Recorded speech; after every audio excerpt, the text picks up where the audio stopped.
ዓለም አሜን። ለዘላለም በእውነት ልመና ኩሯ ይደረግልናል። ለትውልዶች በድንጋሌ ስጋ በድንጋሌ ጽናች ትምህርታችን ያደረገችው ተአምር ነው። በስንክሳር መጽሐፍ ተጽፎ እንደተገኘ በዚህ በነሐሴ 16 ቀን አምላክን የወለደች በድንጋይ ስጋ ጽናች ትምህርታችን የስጋ ወደ ሰማይ ማድረግ ተደረገ። ካረፈች በኋላም ሐዋርያት እሳቸው ስለመለየቷ ሲያዝኑ ሲተክዙ ኖሩ። ዮሐንስ ወንጌላዊም እስያ በምትባል ሀገር ሲያስተምር ሳለ ነሐሴ 16 ቀን ደስታ ወዳለበት ገነት በመንፈስ ቅዱስ ተመሰጠ። ጌታችን ኢየሱስ ክርስቶስም የእመቤታችን ስጋዋን ባለበት በጽዮን ስር ተቀምጦ አየው። መላእክትም ምድርን ይጠሯት ዘንድ አዘዛቸው። ጌታችን ኢየሱስ ክርስቶስ የንጽሕት የእናትን ስጋዋን ታወቅ ዘንድ ያዝሻል አሏት። በድንጋሌ ስጋ በድንጋይ ጸነች። እመቤታችንም ስጋዋ ከጽዮን ስር ካለ መቃብር ውስጥ ያን ጊዜ ወጣ። ጌታችን ኢየሱስ ክርስቶስም አረጋጋት። የተወደድሽ የወለድሽኝ እናቴ ለዘላለም ደስታ ወዳለበት መንግስተ ሰማያት አሳርግ ዘንድ ወደ እኔ ነይ አላት። በገነት ያሉ እጽዋት ሁሉ አዘነበሉ። መላእክትም የመላእክት አለቆች ጻድቃንም ነቢዩ ዳዊትም ንግስት እመቤታችን ወርቀ ዘወርቅ ግምጃ ደርባ ለብሳ በቀኝህ ትቀመጣለች እያለ አሳርጓት። በኪሩቤል ሰረገላ ላይ ተቀምጦ ሳለ በልጇ በፈጣሪዋ ቀኝ በፍጹም ክብር ተቀመጠች። ወደ ሰማይም በክብር አረገች። ዮሐንስ ወንጌላዊ ከእሷ ቡራኬ ተቀበለ፣ ሰገደላትም። ከሰማይም ተመልሶ ወርዶ አምላክን የወለደች በድንጋሌ ስጋ በድንጋሌ ጽናች ክብርት እመቤታችንን ስጋ ስላጡ ሐዋርያት ተሰብስበው ሲያዝኑ ሲተክዙ አገኛቸው። ዮሐንስ እንዳያትና የእመቤታችን ስጋዋ በፍጹም ደስታ በፍጹም ምስጋና ወደ ሰማይ እንዳሳረጓት ነገራቸው። ሐዋርያትም ዮሐንስ እንዳየ ስላላዩ ስላሰቡ ይህን በሰሙ ጊዜ ፈጽመው አዘኑ፣ ተከዙ። ሐዋርያትም ሲያዝኑ ተከዙ። ክብር ይግባውና ጌታችን ኢየሱስ ክርስቶስ እነሆ ታያቸው፣ የፍቅር የአንድነት ልጆች ቸራላችሁ አላቸው። የተወደደች የእናቴን የማርያም ስጋ ስላት ይላችሁ እሷ ላሳያችሁ ዘንድ እንሆ እኔ አለሁላችሁ። በፍጹም ጌትነት ወደ ሰማይ ዮሐንስም ሐዋርያትም ጌታችን አምላክን የወለደች በድንጋይ ስጋ በድንጋይ ነፍስ ጸናች ክብርት እመቤታችን ስጋዋን ሊያሳየን ተዘጋጅን ያደርግን ዘንድ በዚህች ቀን ደስ ይለን ዘንድ እንለምነው፣ ወደ እሱም እንማልድ ዘንድ ኑ አላቸው። ጌታችን ኢየሱስ ክርስቶስም ሐዋርያትን ሁሉ ነሐሴ 16 ቀን ወደ ሰማያት አወጣቸው። እመቤታችንንም በተወደደ ልጇ ቀኝ ተቀምጣ አዩአት። ጌታችን ኢየሱስ ክርስቶስም በክቡር ስጋው ላይ ገባሬ ሰናይ ቄስ ሆኖ አዩት። የዲያቆናት አለቃ እስጢፋኖስንም ከእርሱ ጋር ሲያገለግል፣ ዮሐንስንም እግዚአብሔርን በመፍራት ቆሙ ሲል ሐዋርያትን ሁሉ በታቦቱ ዙሪያ ቆመው አዩ። ፈጽሞ እንደዚህ ያለ ተደርጎ የማይታወቅ ብዙ ደስታ በዚያች ቀን ተደረገ። ጌታችንም ስርዓተ ቅዳሴውን በፈጸመ ጊዜ ስጋውን ደሙን ሰጣቸው። ጌታ ኢየሱስ ክርስቶስ አምላክን እመቤታችን የእድገትን መታሰቢያ በአራቱ ማዕዘን ያስተምሩ ዘንድ በዚህች ቀን አዛቸዋለሁ አላት። ተስካሯን ላደረገ ኃጢአትን ሁሉ እኔ ያጠፋለሁ ሰዓትን ፈጽሞ አያትም ስም ሁሉ ቸርነት የጠብቀዋለች ታገኘዋለች እና በዚህች ቀንም ስጋዬን ደሜን የተቀበለውንም በክብር እቀበለዋለሁ። ይሁም ስጋሽ ወደ ሰማይ ያረገበት ቀን ነው። እመቤታችንም ልጅ ሆይ እነሆ በዓይናቸው አዩ፣ በጆሮቻቸው ሰሙ፣ በእጃቸውም ያዙ፣ ከዚህ የሚበዛ ሌላ ታምራት አዩ አለችው። በድንጋይ ስጋ ድንጋይ ጽናች ክብርት እመቤታችንም ይህንን ስትነጋገር ለሐዋርያት ሰላምታን ሰጠቻቸውና ወደ ደብረ ዘይት ተመለሱ። የምትፋቀሩ ወንድሞቻችን እኛ ግን የእመቤታችን የእርገቷን ቀን መታሰቢያ በተላ በደስታ እናደርግ ዘንድ ይገባናል። እስከዚያም ድረስ ክብር ይግባውና ከልጇ ከወዳጇ ከኢየሱስ ክርስቶስ እሷ ትለምንልናለችና ልመናዋ ክብሯ በእኛ ለዘላለም በእውነት በማህበረ ጊዮርጊስ ይደርብን ለዘላለም አሜን። የሰማነውን በልቦናችን ያሳድርብን። ከእናታችን ከወላዲተ አምላክ ጣዕመ ውዳሴዋን በአንደበታችን ፍቁራን በልቦናችን ያሳድርብን። አቡነ ዘበሰማያት ይትቀደስ ስምከ ትምጻእ መንግሥትከ ወይኩን ፈቃድከ በከመ በሰማይ ከማሁ በምድር ሲሳየነ ዘለለዕለትነ ሀበነ ከመ ንሕነኒ ንኅድግ ለዘአበ ሰላም ተአምር ጊዮስ ተማቾስ አላርነና ባልሃነ ኩሉ እኩል ስለዚያ እንዲል ተረስራት ለዓለም አሜን። በሰላም ቅዱስ ገብርኤል መልአኩ ዝቴ ማርያም ሰላም ድንግል ወይነት ድንግል ዘይ እመግዚአብሔር ዛው ሰላም ለኪሩት አንቺ ይቆጣልሽ ወምን የተጸጋ እግዚአብሔር መስገድ ይሳል ወጸልይ ኢየሱስ ክርስቶስ ኃጣይን ስናውቅ በድፍረት ሳናውቅ በስህተት የሰራነውን ኃጢአታችን ሁሉ ይቅር ይበለን። እዚህ ክስታ ይባል ከቃጥ ታችን ሞራያ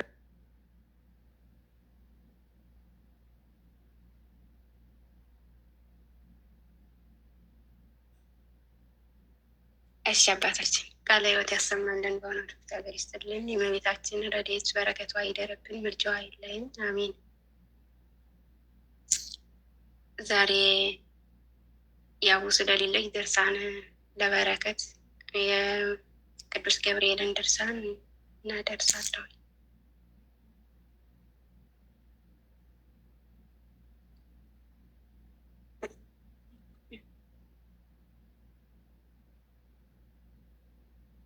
በስመ አብ ወወልድ ወመንፈስ ቅዱስ አሐዱ አምላክ። አንድነቱ በሶስትነቱ የማይከፈል ሶስትነቱ አንድነቱ የማይጠቀለል ለመላእክት ምስጋናን ለሰው ልጅ እህልን ለአራዊት ስጋን ለእንስሳ አሳን ለአእዋፍና ለትሎችም ፍራፍሬንና ቅጠላ ቅጠልን የሚመግብ ከኛ ዘንድ ምስጋና የሚገባው እኛን ከክፉ ነገር ሁሉ እንዲያድነን ልመናችንን የምናቀርብለት እንዲሁ እሱም ቸርነቱን የሚቀበልልን አንድ አምላክ በሚሆን በአብ በወልድ በመንፈስ ቅዱስ ስም አምነን በነሐሴ 19 ቀን የሚነበብ የሚጸለይ የቅዱስ ገብርኤል ድርሳን ጸሎቱና በረከቱ ከሁላችን ጋር ለዘላለሙ ጸንቶ ይኑር አሜን። ከነገደ ይሁዳ ወገን የሆነ ኢያቄም የሚባል አንድ ሰው ነበረ። ሚስቱም ከአሮን ልጆች ወገን የሆነች ሐና ትባላለች። ሁለቱም ባልና ሚስቶቹ ኦሪት በፍጹም ልቦና በፍጹም ሀሳብህ ሁሉ እግዚአብሔርን አምላክን ውደደው ብላ እንደተናገረች ፍጹማን ደጋጎች አምላካቸውን የሚፈሩና በፍጹም ልቦናቸውም እግዚአብሔርን የሚወዱ ነበሩ። ዳግመኛም ኦሪት ባልንጀራህን እንደ ራስህ አድርገህ ውደድ እንዳለችና ጌታችንም በወንጌል በእነዚህ ትእዛዛት ኦሪትና ነቢያት የጸኑ ናቸው እንዳለ ይህንኑ ትእዛዝ ተቀብለው ባልንጀራቸውን እንደ ራሳቸው የሚወዱ ነበሩ። ነገር ግን ልጅ ባለመውለዳቸው ምክንያት ያዝኑ ነበር። የእስራኤል ወገኖች ልጅ ያልወለደውን ብዙ ተባዙ ምድርንም ሙሏት ብሎ እግዚአብሔር የሰጠውን በረከት ያጣ ነው እያሉ ይነቅፉ ነበርና በዚያም እያዘኑ ብዙ ዘመን ኖሩ። የሐናም ዕድሜዋ 60 ዓመት ደረሰ። ከዕለታት በአንደኛው ቀን የአይሁድ በዓል በሚከበርበት ጊዜ ከእስራኤል ወገን ሮቤል የሚባል መጥቶ ኢያቄምን አንተ ልጅ ያልወለድክ ዘር የሌለህ መካን መስዋዕት ልታቀርብ አይገባህም አለው። ቅዱስ ኢያቄምም ይህንን በሰማ ጊዜ ለእስራኤላውያን ሁሉ ልጆች አሏቸው፣ እኔ ግን ልጅ ስለሌለኝ ይህ አይነቱ ነቀፋ ደረሰብኝ እያለ በጣም አዘነ። እሱም ሮቤል የሰነዘረበትን ነቀፋ ለሚስቱ ሳይነግር 40 ቀንና 40 ሌሊት በጾም እና በጸሎት እግዚአብሔርን ለመለመን ወደ በረሃ ገባ። ከዚያም እግዚአብሔር የለመንኩትን እስኪሰጠኝ ድረስ እህል ውሃ ፈጽሞ አልቀምስም ብሎ ጸሎቴ መብልና መጠጥ ይሆንልኝ እንጂ በማለት በቁርጥ ሀሳብ አደረገ። ሚስቱም እንደዚሁ እግዚአብሔር ልጅ ይሰጣት ዘንድ ከቀኑ 9 ሰዓት ሲሆን ጸሎት ለማድረስ እና ለእግዚአብሔር ልታመለክት ዘንድ እያለቀሰች ወደ ቤተ መቅደስ ሄደች። በምትሄድበትም ጊዜ ታላቅ ዛፍና በላዩም ላይ ወፎች ከልጆቻቸው ጋር ጭው ጭው እያሉ ሲጨዋወቱ አየችና አቤቱ ፈጣሪ ወይ እነዚህን ፍጥረታት ባርከህ እንዲባዙ ያደረግካቸው የእኔንም ልመናዬን ስማ። አቤቱ እኔ ባሪያህ በምን እመስልሃለሁ? በብቸኛ ወፍ ነውን? ለወፎችስ እንኳ ልጆች አላቸውና። በእንስሳት ነውን? ወይስ በአራዊት የሚመስለው? ለእነርሱም ደግሞ ልጅ አላቸው። እንዲሁም በምድር እንዳልመስል ምድርም ፍሬ ትሰጣለች። እንግዲህ በምን እመስላለሁ እያለች ታለቅስ ጀመረ። በእንደዚህ አይነት በእድሜዋ ልቡና በእንደዚህ አይነት በአንቃዕዶ ልቦና በሰቂለ ሕሊና እያለቀሰች ሳለ የእግዚአብሔር መልአክ ቅዱስ ገብርኤል ከሰማይ ወርዶ በፊቷ ቆመና እነሆ እግዚአብሔር ጸሎትሽን ሰምቶሻልና ትጸንሻለሽ አላት። ጌታዬና አምላኬ ሆይ ልጅ ከሰጠኸኝስ ባለ የሕይወት ዘመኑ ሁሉ ለቤተ መቅደስ አገልጋይ እንዲሆን ብፅዓት ሰጥቻለሁ አለች። ከዚያም በኋላ መልአኩ እነሆ አሁን ባልሽ ከበረሃ ጠቦት ይዞ ይመጣልና እርሱን አዘጋጅተሽ ተመገቢው አላት። ቀጥሎም የእግዚአብሔር መልአክ ቅዱስ ገብርኤል ኢያቄም ወደ አለበት ሄዶ እግዚአብሔር ልመናህን ተቀብሎሃል፣ ጸሎትህንም ሰምቶሃል። ስለሆነም ሐና ሚስትህ ትጸንሳለች አለው። ቅዱስ ኢያቄምም ይህንን ምስራች በሰማ ጊዜ ታላቅ ደስታ ተሰማውና እግዚአብሔርን አመሰገነው። የመንጋውንም ጠባቂዎች ጠርቶ ለፈጣሪ ለእግዚአብሔር መስዋዕት የማቀርበው 2 የበግ ጠቦት አምጡልኝ አለና የመንጋውን ጠባቂዎች አስከትሎ መጣ። ሐናም በቤቷ በራፍ ላይ ቆማ ተጠብቀው ነበርና ባየችው ጊዜ አንገቱን አቅፋ ይዛ እግዚአብሔር እንዳዘነልኝና ይቅር እንዳለኝ እንደዚሁም በታላቅ ቡራኬ እንደባረከኝ አውቀሃልን? እነሆ ከዛሬ ጀምሮ እኔ መካኒቱ መካን አልባልም፣ ልጅ የሌላት ጸንሳለችና አለችው። ቅዱስ ኢያቄምም እቤቱ ገብቶ የ1 ቀን እረፍት ካደረገ በኋላ በማግስቱ ለመስዋዕት የሚቀርበውን ይዞ ሲሄድ እግዚአብሔር እኮ መስዋዕቴን ከተቀበለልኝ ፊቴ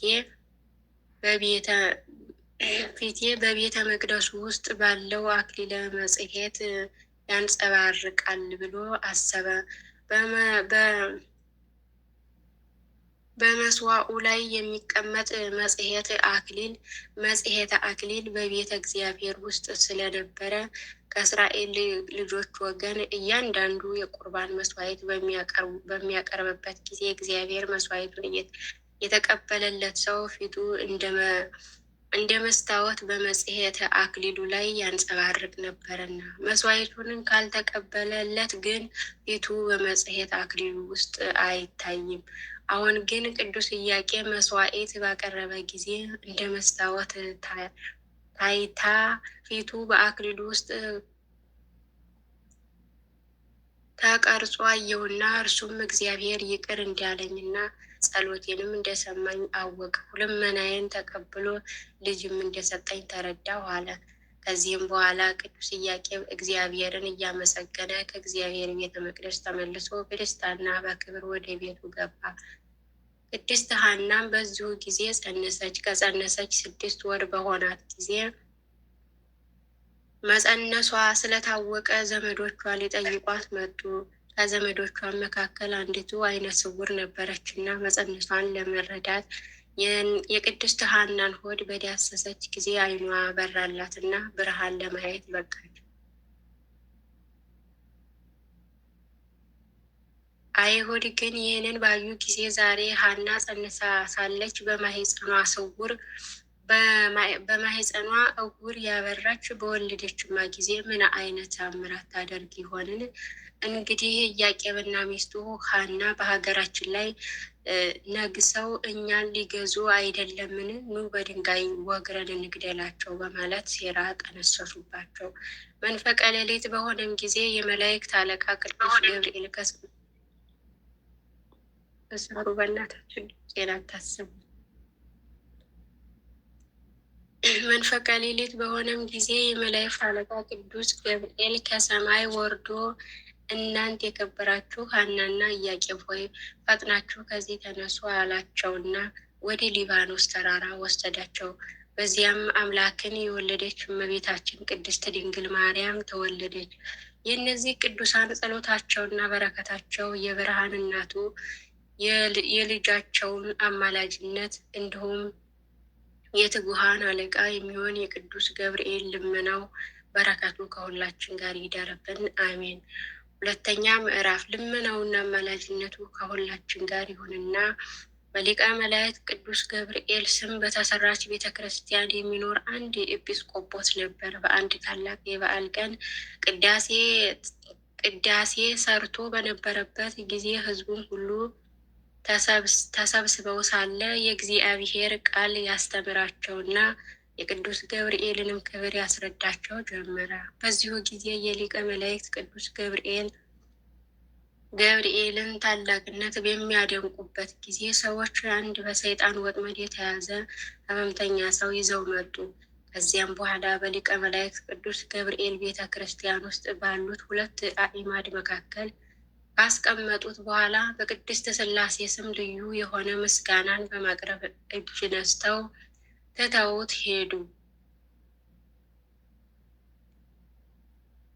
በዚያም የነበሩ ሰዎች በምሰሶዎቹ መካከል ተጥሎ የነበረውን ድዊ ወይም ሽባ ሰው እየተመለከቱት ሳለ ከአምዱ ከመነጨው መዓዛው እጅግ የሚጣፍጥ ዘይት ተቀብቶ በዚያቸው ሰዓት ከደዌው ድኖ ተነስቶ በእግሩ ቆመ።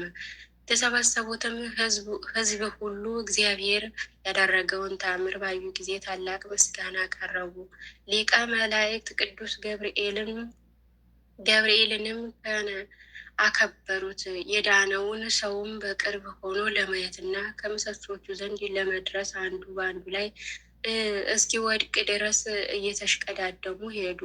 ያም ጋኔን ያደረበት መጻጉዕ ሰው ከመካከላቸው ተነስቶ እንደ ፈረስ እየሮጠ ሲሄድ ያዩ ሰዎች እጅግ በማድነቅ መላእክትን የፈጠረ እግዚአብሔርን አመሰገኑ።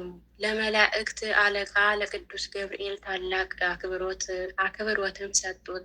እኛንም በጥምቀት የተወለድነውን ሁላችንንም ይጠብቀን፣ አሜን። ሶስተኛ ምዕራፍ ምልጃው በረከቱ ይደርብንና ቆልቆሊያኖስ የሚባል መኮንን አገረ ገዢ ሰማዕት ጢሞቴዎስን ለጣዖት እንዲሰግድ ጠይቆት አልሰግድም ስላለው ሰውነቱን ዲኝ ቀብተውና በዛፍ ሙጫ ለስ